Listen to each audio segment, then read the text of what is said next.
Good evening to everyone. তো কেমন আছো তোমরা সবাই? আজ সন্ধ্যা থেকে ভিডিওটা শুরু করলাম। তো আজ সন্ধ্যাবেলায় মা বানিয়ে ফেলেছিল মুচমুচে টেস্টি চিকেন পকোড়া। তো ভাবলাম কেননা তারই রেসিপি তোমাদের সাথে শেয়ার করা যাক। তো এখানে দেখো মা একে একে সব জোগাড়গুলো করে নিয়েছে। দেন তারপর মা সব একে একে শিলনোড়াতে বেটে নিয়েছে। যেহেতু খুবই অল্প সামগ্রী ছিল তাই মিক্সিতে না ঘেটে শিলনোড়াতে বেটে নিয়েছে। আর মা বলে শিলনোড়াতে বাটলে নাকি খাবারের স্বাদটাও একটু বেশি হয়। তো এখানে বাবা নিয়ে চলে এসেছে 500 গ্রামের মতো চিকেন। তারপর মা এখানে একে একে সব কিছু দিয়ে দেবে। তো 1 চামচ হলুদ গুঁড়ো, স্বাদ মতো লবণ, 1 চামচ জিরা গুঁড়ো, 1 চামচ ধনে গুঁড়ো, আর এখানে সব পেস্টগুলো একে একে মা দিয়ে দিল। সাথে তোমরা 1 চামচ ভিনিগার মিক্স করে দেবে। ভিনিগার শেষ হয়ে গেছিলো তাই বাবা পরে এনে মিক্সড করে দিয়েছে। তারপরে সব কিছু ভালো করে মিক্স করে নিতে হবে। আর এখানে তোমরা দেখছো আমি কত সুন্দর গুছিয়ে বলছি, আর এদিকে আমি সব মাকে নতুন করে আবার জিজ্ঞাসা করে তারপর ভয়েস দিই। তারপর ভালো করে ঢাকা দিয়ে কিছুক্ষণ রেখে দিতে হবে। আর ওই যে বললাম ভিনিগারটা বাবা পরে এসে মিক্সড করে দিয়েছিল। তারপর একটা বাটিতে 5 চামচের মতো বেসন নিয়ে নিতে হবে, 2 চামচের মতো চালের গুঁড়ো, স্বাদ মতো লবণ, 1 চামচ হলুদ গুঁড়ো, আর কেটে রাখা সব পেঁয়াজগুলো দিয়ে দিতে হবে। তারপর আবারও ভালো করে সেটাকে মিক্সড করে নিতে হবে।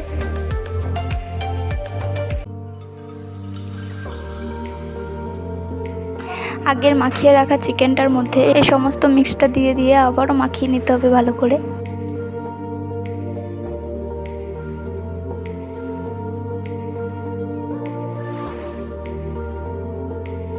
এখানে আমাদের মনে হলো আর একটু বেসন আর চালের গুঁড়ো দিলে ভালো হতো, তাই সেটা দিয়ে দেওয়া হলো।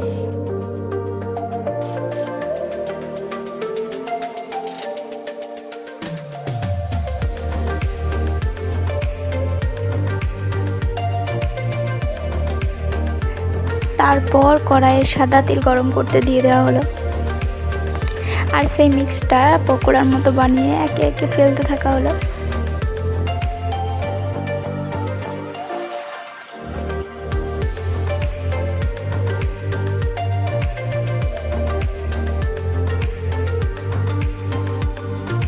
আর ভাজতে ভাজতে যখন দেখবে সেগুলো হালকা ব্রাউন হয়ে গেছে তো একে একে সব তুলে নেবে।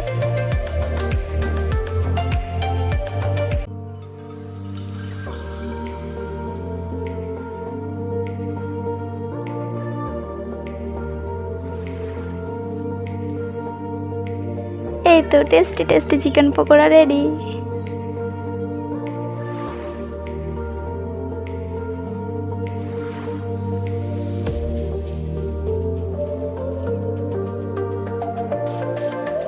তো তোমাদের কেমন লাগলো ভিডিওটা জানিও। তো আজকে সন্ধ্যাটা চায়ের সাথে এই মুচমুচে চিকেন পকোড়ার সাথে বেশ ভালো কাটলো কিন্তু। আর মা যেহেতু চিকেন খায় না তাই বাবা মায়ের জন্য ব্রেড চপ এনে দিয়েছিল। আর এখানে দেখেছো তো দুষ্টু, আর আমি ওকে এভাবে জ্বালাতন করতে আরও মজা পাই, আর আরও কুস্তি শুরু হয়ে যায় দেখেছো। তো আজকের ভিডিওটা এত দূর অবধি। তোমরা সবাই ভালো থেকো, সুস্থ থেকো। পরের ভিডিওটা খুব স্পেশাল একটা ভিডিও আসতে চলেছে। চ্যানেলটা যারা এখনও সাবস্ক্রাইব করোনি তারা জলদি করে নিও। তো আজকের মতো টাটা।